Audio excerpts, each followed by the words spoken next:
People love superheroes. They swoop out of the sky and save the day. People love that cozy feeling that superheroes give them.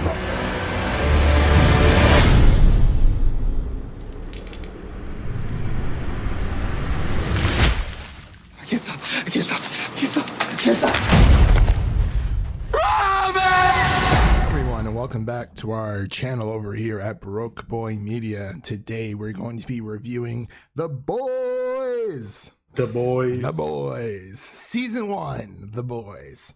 And just to let you guys know, you can listen to us on iTunes, Spotify, and Podbean, all at Broke Boy Media. And you can also follow us on Twitter at Broke Boy Media, but there's an underscore in between Broken Boy and another underscore between Boy and Media because we weren't original enough and someone beat us to it. So that's okay though. We haven't paid them off yet. Yeah, we haven't paid them off yet. We got to find some sponsors first. You know how it is. Well, yeah, so Amazon Prime released a new series called The Boys. I've been seeing these trailers literally every single time I go to the movies. But I think I get to the movies a lot earlier than you do. Yeah, I've never seen it at a theater. Well, the theater's like 8 minutes down the road from me. So it's like you got to beat the traffic. And, you know, if you get snacks, you know how people are when you get snacks, right? It's terrible. Everyone's like, well, they got to order the most expensive, complicated thing, or there's like a family of like 6 or 7 in front of you, and you know, little Jimmy and Sarah and everybody else. You do go through the A-list line, right? Of course, yellow, of course, I yellow do. line that speeds right by. Yeah, I mean, I do, but normally, I mean, especially on the weekends here, because I mean, AMC theater is like 10 minutes away from my house, if that, maybe 8. There's a lot of A-listers around here. It's be very, very surprised. AMC has been treating us well, man. It's great. I love it. Yeah. Well, yeah. So we are here to talk about The Boys, and as I've said, I've seen these trailers, you know, for the previews at the movies, and I was like, oh, you know, maybe I'm like, this looks like just like a stupid knockoff. You know, superhero movies have been a really big thing, creating their own genre within the past. I would say past like decade and a half, honestly, maybe even more. Actually, it's been more than that, but as of recently, they've been more popular than ever, and we couldn't be more excited. But yeah, I was just very skeptical. I was like, this looks really stupid. And then I was like, oh, Seth Rogen is one of the producers.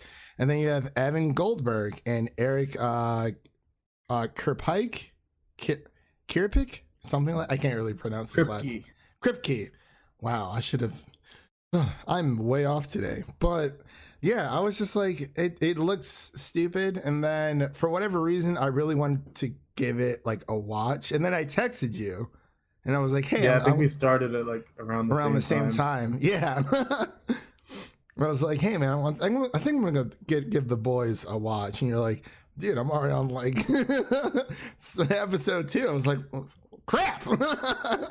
Holy crap. But yeah, so what were your initial thoughts about this? Actually, really quick, I just want to let everyone know, if you haven't seen The Boys, it's pretty much, it's set in a universe where superpowered people are recognized as heroes by the general public, and they're owned by like a powerful corporation. The corporation is called Vought, which is very interesting. And then the series primarily focuses on The Boys, which is pretty much kind of a group of misfits who are trying to keep the corrupt heroes under control. And it's kind of like a DC Justice League version. It's called the 7. So there's A-Train, there's Starlight, there's Homelander, there's Translucent, was it? Yeah. And they're like, translucent doesn't even mean invisible. Yeah, screw Translucent. You know, and then Black Noir as well, and Queen Maeve. Yeah, just your classic like parallels to the Justice League. Yeah, and yeah, pretty much. And the Deep, which is pretty much Aquaman, and he's always the butt of the jokes of the fish guy. But what were your thoughts initially when you saw this, Devin? I had no idea. Like I went in blind, and I think that really helped the viewing experience. Just like getting engulfed into this world, it hooked me in right away. I agree, man, because I knew nothing about this, and I watched a few of the trailers earlier, actually yesterday, just to see what, you know, kind of clips I can get, and, you know, we'll get into like our favorite moments throughout this recording. But just to let you guys know at home, this is a spoiler review, just overall. But yeah, so I'm kind of glad I didn't see any of the like trailers, because the one that was showing in the theaters, it was pretty generic, you know, and it's like, oh well, you know, it's based off a comic of the same name by Garth Ennis and Derek Robertson. Yes, they also made A Preacher, which was also created into a TV show by Seth Rogen and Evan Goldberg. So oh wow, they're kind of on this streak of converting darker, edgier comics into TV series. That's really cool. Interesting. I got you. Yeah, I like it though. I mean, it's. They're treating these, you know, the superheroes as if they're like demigods or like pretty much like athletes in a way. And I feel like this is an interesting twist as to, you know, it gives us a harsh reality of what happens when soups, that's what they call them. Soups. That's like, and which is funny because that's like Superman's nickname is Soups or Johnny Boy Scout or whatever. But and they're using their powers for fame and fortune, which is a lie. What if superheroes were douchebags? It's not a lie, man. There's a good chance a lot of them would be. So this is like a realistic look on what life would be like. Yeah, it's like there wouldn't be do-gooders. The do-gooders would be the people without the powers, us common folk. You know what I mean? But yeah, I don't know, man. So like, you know, just talking about this, just such an amazing series. I think. I like it how, you know, they have the compound V, right? So it's like they find out that, you know, oh, these heroes aren't born; they're made when they're babies. And they find it out pretty early on, which I like. They didn't have to like be a big reveal at the end or anything. It was like pretty early. Yeah, the only thing I wish it was 10 episodes, just give us a solid 10. But that's just me as like a. You know, when it comes to these hour-long episodes, I'm like, man, I wish there was like 2 more episodes to polish it off. But it was great, man. I mean, it left me wanting more. I think Starlight is pregnant, by the way, because when she was talking to that guy, when after her and Huey had a fight, and she's like, hold on one second, and then she goes to the bathroom and throws up. Well, I think that was just because she was drinking a ton. True, but. He did do the dirty inside of her, and her eyes glow when she climaxes. That was interesting. She says that, just to let you guys know. Huey's got the goods. Apparently. But, good old Huey. Yeah. So what was like your favorite like scene of the show overall? Like something like shocks you, or just like, you know, something that really got you invested. You were like, holy crap, this is going to be amazing. I love this, or holy crap, I can't, you know, believe that they did that, or, you know what I mean? There's like a bunch of small scenes that have like good shock value that you're just like, whoa, they really took it that far. Right. There's a lot of those. But as far as like a major scene, I really like the translucent kidnapping thing. I like how they had to like come up with a creative way to kill him because he had like carbon skin, so he couldn't really be touched or killed. Right. So I like the process of trying to figure out how to kill him. And they're gonna have to do that with any other soup that they get. They have to find out creative ways to do it. I think that's really cool. Yeah, and like every single superhero, just like every other hero, has their own weakness. It just may not be like kryptonite or, you know, a certain loved one. It could be, I don't know. I feel like sometimes it could just be an inanimate object that. I mean, a Homelander is a prime example. He's actually kind of the prime example of like, I saw this meme where it was like how America views the USA and this picture of Superman. And then underneath it, it's like how America really is. And it's a picture of Homelander. That's so true. He's crazy, dude. He left all those people on that freaking plane. Him and Queen Maeve. I was like, oh my God, he's actually going to leave them. All of you, stay back! You stay the fuck back or I'll laser you, goddammit! I'll laser every fucking one of you! Stay back! Let's go! And then he's like... He's insane. Yeah, he's gonna fucking sear them, man. It was crazy. But even at the very beginning, like, I think the first episode, they kept it under wraps that he's a bad guy. They kept him, like, the wholesome hero. But then episode 2, he like kills that guy in the plane that was asking for help in Baltimore. Right. You're like, oh, I guess this guy's not good. It's like, ooh, little bit of the on the crazy side, but yeah, man, it's just, I mean, he knocks up Butcher's wife who was supposedly raped. I was like, she was like, you know, and they said that, oh, you know, she was in there for like 15 minutes. No, 3 hours. Yeah. And I was like, okay, no, like, I'm not an expert on, you know, rape or anything, but I wouldn't imagine a rape being 3 hours long. And the way that she came out and was like looking around, she kind of looked like she, you know, was looking for it, or like, you know, and then she gets knocked up and then she dies, supposedly. And then the twist, boom, at the end, literally at the very end of of the series, somehow Homelander saves him, but obviously the girl who's like running the corporation overall gets seared by Homelander. Stillwell just gets her eyes just blasted into. I don't know if that baby survived. By the way, they do not confirm or deny. But I was like, oh my god, this is crazy. Apparently, a big part of the comics is that Homelander like has eaten babies before. So like, what? Oh my god, there's babies around him. It's a little scary. That's insane, dude. I just. Yeah, I watched some videos about the comics, and it's pretty insane. I'm gonna have to start reading them, man, because I didn't know this is based off comics, and I mean I think that's, you know, okay, it's an adaptation, but apparently it's a really good adaptation.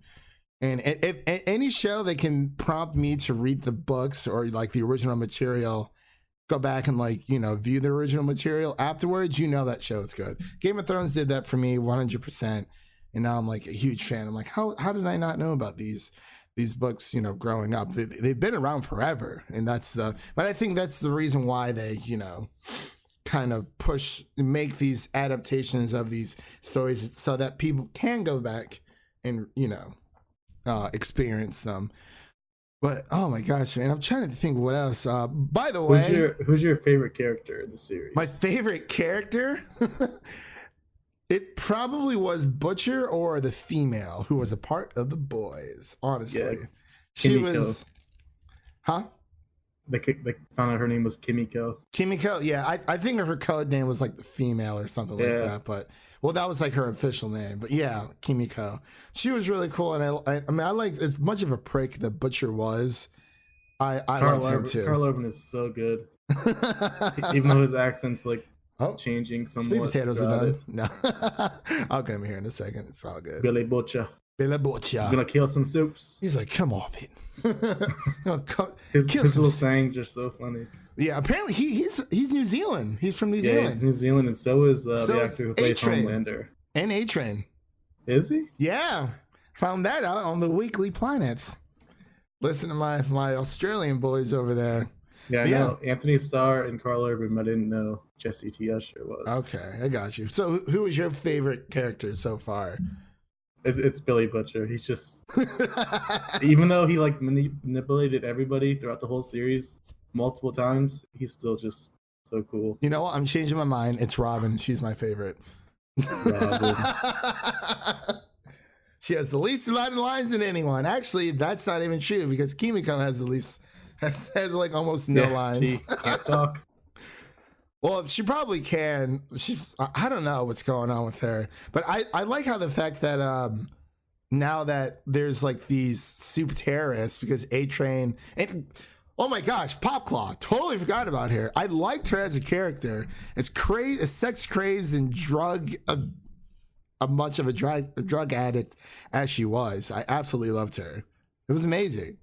But like she went a little crazy at the end, but then A-Train, you know, pretty much kills himself. But that scene when Kimiko like comes back, she has like regenerative powers. I was like, oh, she's gonna be useful in future seasons. Hopefully, yeah, she's kind of like Wolverine. Like, yeah, well, it's kind of like they split Wolverine up because you know Kimiko has like the instincts and the regenerative, but then you have Popclaw who has like the the bones sticking out.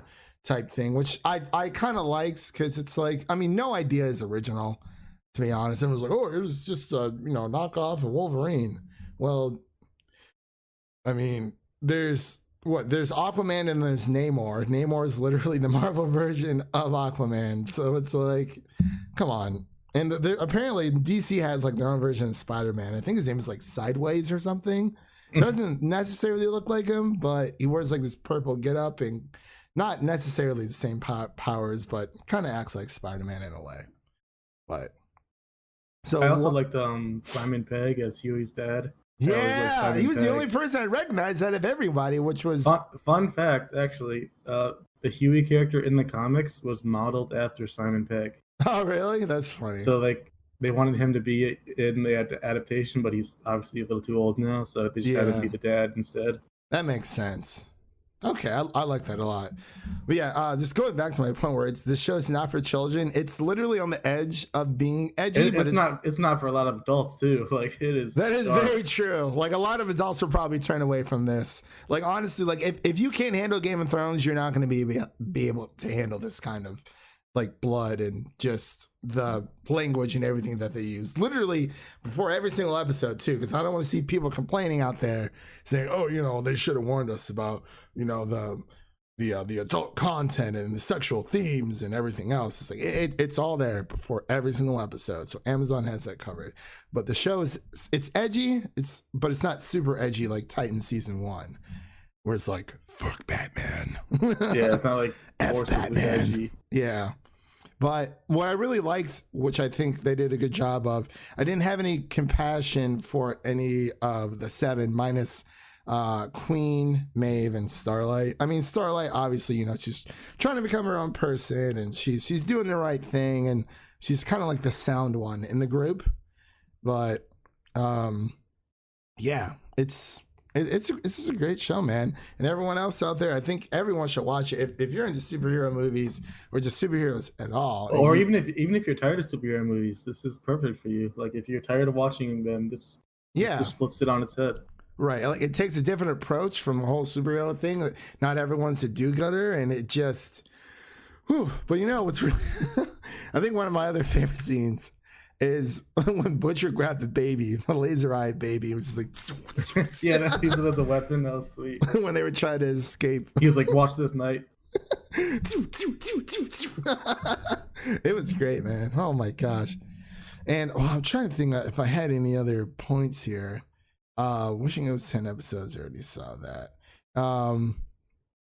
Yeah, I just can't wait for season 2. I can't. I really can't wait for season. So see, my biggest complaint is that they didn't go in depth into a lot of the characters, but that's what other seasons are for. So I'm just hoping we get some more background. What do you think is going to happen in season 2? Who knows? Billy Butcher is just going to lose his mind. Right. Like, what is he thinking right now? I don't know, man. It's crazy. It is. It's wow. So, out of 100, what would you give this review? I'd say like a 94. Ooh, 94. They're so good. Then I'm right there with you. I'm right there with you at 94. 94 boys out of 100 boys. Yes, the boys are happy about the boys. The boys, Broke Boy Media is happy about the boys. And one more thing to add, I think it's interesting to keep a lookout for who is Black Noir. Yeah, they never show who. Great pianist, by the way. Yeah, he's just kind of in the background most of the time, just doing random things. But doesn't say really anything. Know who he is. Right, but that fight. Well, I think it was the fight between him and Kimiko. Was that him? Yeah. Oh, that was so he great, like dude. Sliced her up. Oh, that was amazing. And then the Frenchie. I can never really understand what he's saying. I'm trying to like really listen to what he's. A lot of the stuff he says. Yeah, but I mean, it's not like I'm not saying he doesn't have important dialogue, but you know, it is what it is. But yeah, man. So yeah, so we're both doing 94 out of 100. I totally agree with you. Everyone literally needs to watch this show. It's only 8 episodes. They're about not 100. Sorry, an hour long each. You can pretty much knock it out in a weekend. One weekend or a day. Honestly, if you have nothing else. If you really had time, you could knock it out in a day or even a night. Honestly, yeah. Like literally, you know, hey, if it's raining, snow, whenever you are, just pop it in and give it a watch. Or I find that not a lot of people have Amazon Prime. It seems like. Yeah, I know. I didn't really start using Amazon Prime Video until I started watching Downton Abbey, and yeah, that was about it. I've been meaning to watch Jack Ryan, but it's been whatever. I don't know. But anything else you wanted to cover really quick, or you just want to wrap up here? I think we're good. All right. Well, thank you always, Devin, for coming on, and everyone listening at home. Again, you can listen to us on iTunes, Spotify, Podbean at Broke Boy Media, and you can also follow us on Twitter at Broke_Boy_Media. That's probably the easiest way to get in contact with us. And if you like our content, subscribe. You know, don't sit there like a dingus or whatever. Like we're both dinguses here, and hopefully we're going to be able to review season 2 of The Boys whenever it comes out. But we'll see you guys in the next one.